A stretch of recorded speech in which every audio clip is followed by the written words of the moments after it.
These after hours got me charged. After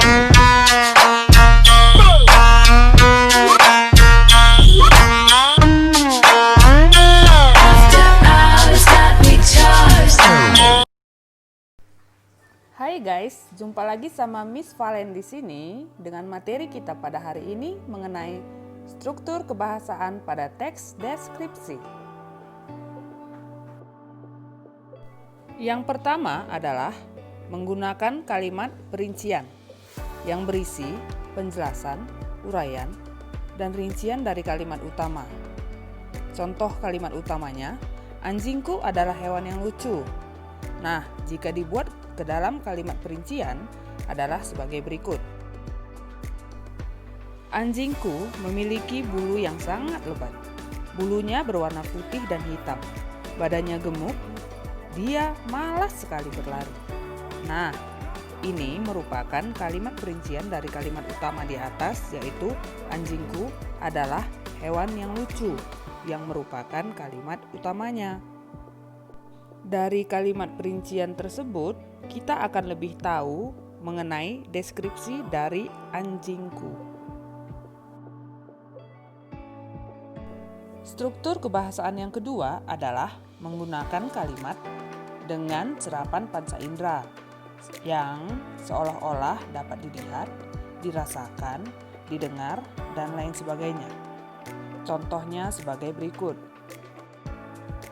Anjingku memiliki bulu berwarna putih dan hitam.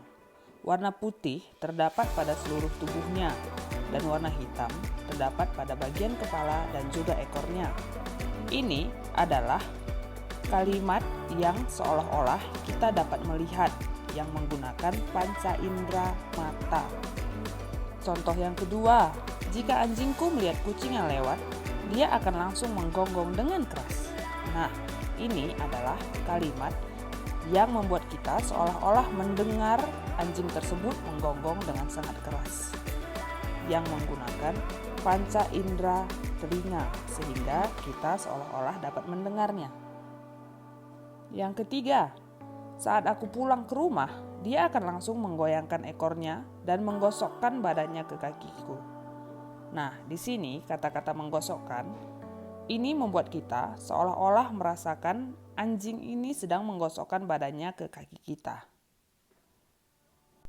Nah, itulah kira-kira contoh penggunaan kalimat dengan serapan panca indera berupa mata, kuping, dan tubuh. Yang ketiga, penggunaan kata dengan kata dasar KPTS. Apa itu kata dasar KPTS? Itu adalah proses pembentukan kata dengan penambahan bunyi bahasa di awal, akhir, tengah, atau gabungan, sehingga menciptakan atau membentuk kata-kata baru. Jika awalan me bertemu dengan kata dasar berawalan K, maka huruf K pada kata dasar itu akan berubah menjadi eng. Dengan catatan bahwa huruf kedua setelah huruf K tersebut adalah huruf vokal. Jika huruf kedua setelah huruf K tersebut adalah huruf konsonan, maka huruf K tersebut tidak akan berubah menjadi eng, dan justru akan merubah awalan me menjadi awalan meng. Contoh kalimat awalan me dengan kata dasar berawalan huruf K. Yang pertama, ibu sedang mengukus kue bolu buatannya. Mengukus merupakan awalan me ditambah dengan kata kukus sehingga menjadikan kata mekukus menjadi mengukus. Yang kedua, perusahaan tersebut telah mengontrak sejumlah karyawan baru. Kata-kata mengontrak adalah me ditambah kata dasar kontrak sehingga me ditambah huruf awalan K menjadikan mengontrak. Contoh berikutnya adalah contoh kalimat awalan me dengan kata dasar berawalan huruf P. Contoh yang pertama, ayah sedang memaku kayu. Memaku adalah kata dasar paku yang berawalan huruf P ditambah awalan me yang mengakibatkan kata paku menjadi memaku. Contoh yang kedua, ayah sedang memalu paku yang ada di atas permukaan kayu. Memalu merupakan awalan me ditambah kata palu. Yang ketiga, perusahaan tersebut sudah memproduksi sejumlah makanan. Memproduksi merupakan kata dasar produksi ditambah awalan me menjadi memproduksi. Contoh kalimat awalan me dengan kata dasar berawalan huruf T. Yang pertama, Arini sedang menulis puisi. Menulis. Me ditambah kata dasar tulis. Jadi dibaca menulis. Yang kedua, dia menuduh Amir sebagai pelaku pencurian motor tersebut. Menuduh. Me ditambah tuduh sehingga dibaca menuduh. 3. Fania akan mentraktir teman-temannya. Me ditambah traktir menjadikannya dibaca mentraktir.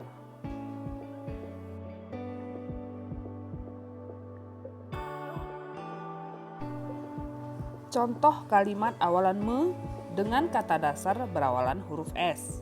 Yang pertama, Alisa sedang menyapu halaman rumahnya. Menyapu merupakan kata dasar sapu ditambah awalan me sehingga dibaca menyapu. Yang kedua, Intel itu sedang menyamar menjadi teman pelaku. Menyamar adalah kata dasar samar ditambah awalan mu sehingga dibaca menjadi menyamar. Nah, itulah kira-kira beberapa contoh mengenai penggunaan kata KPTS. Baiklah, akan kita lanjut ke struktur bahasa yang berikutnya adalah penggunaan sinonim. Apa itu penggunaan sinonim? Persamaan kata biasanya disebut sinonim, di mana kata ini adalah bentuk kata yang artinya mirip dengan bentuk kata lain. Contohnya, pandai sinonimnya cerdas, ribut sinonimnya ricuh, indah sinonimnya elok, permai, luar biasa sinonimnya adalah menakjubkan, fantastis. Penggunaan kata bersinonim biasanya dipakai agar teks deskripsi tersebut lebih menarik dan lebih enak untuk dibaca, dan juga untuk menghindari pengulangan kata yang menyebabkan teks deskripsi itu menjadi tidak menarik sama sekali.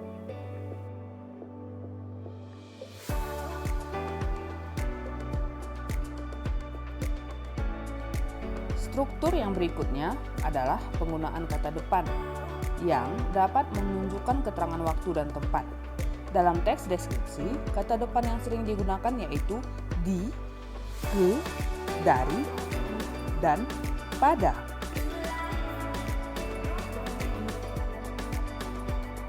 Struktur kebahasaan yang berikutnya adalah menggunakan kata khusus. Kata khusus ialah kata-kata yang ruang lingkup dan cakupan maknanya lebih sempit atau disebut juga dengan hiponim. Kata umum adalah kata-kata yang memiliki makna dan cakupan pemakaian yang lebih luas. Contohnya, kata umumnya adalah ikan, berarti kata khususnya adalah muzair, lele, paus, maskoki, dan lain-lain. Yang kedua, kata umumnya adalah bunga, berarti kata-kata khususnya adalah jenis-jenis bunga seperti anggrek, mawar, lili, bunga matahari, dan lain sebagainya.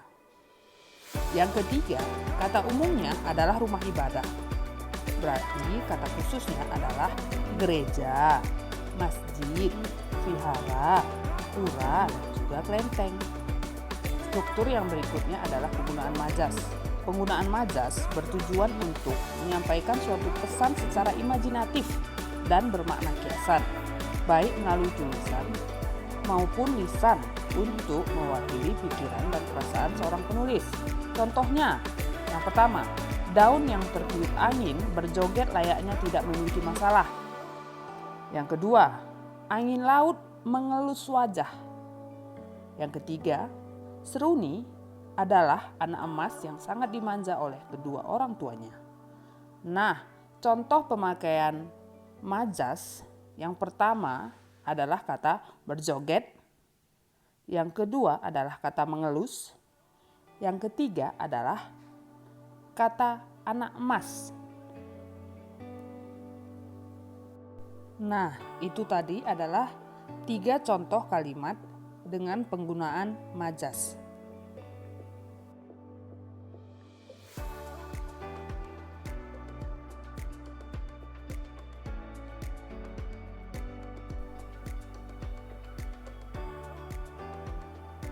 Teks deskripsi biasanya menggunakan kosakata yang bervariasi. Contohnya, elok, permai, molek. Contoh kalimat, Pantai Paris indah nan permai. Nah, apa kamu sudah memahami materi kita hari ini? Sudah ya? Jangan lupa, kalau ada materi yang penting, dicatat ya, biar tidak lupa. These after hours got me charged.